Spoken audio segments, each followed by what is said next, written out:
Corona के मजीद 12 cases report, 11 मरीजों की हालत तशवीशनाक। 24 घंटों के दौरान 3062 टेस्ट किए गए। मुस्बत केसेस की शरह 0.39% रही। आलमी मोहलक वबा से कोई जानी नुकसान नहीं हुआ।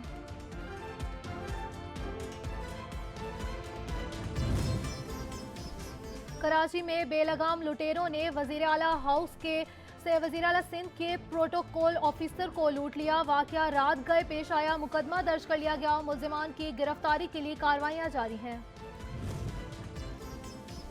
पंजाब के मैदानी इलाकों में शदीद धुंध, मुतअद्दिद मकामात पर हद्दे निगाह इंतहाई कम। मोटरवे M2 ठोकर न्याज बेग से कोट मोमिन तक बंद।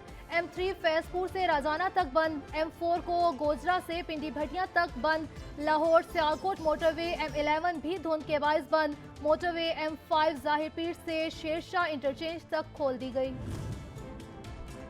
और मानावाला फैसलाबाद रोड पर टोयोटा वैन की ट्रक से टक्कर हो गई। 12 मुसाफिर जख्मी, अस्पताल मुंतकिल। कुछ जख्मियों की हालत तशवीशनाक है।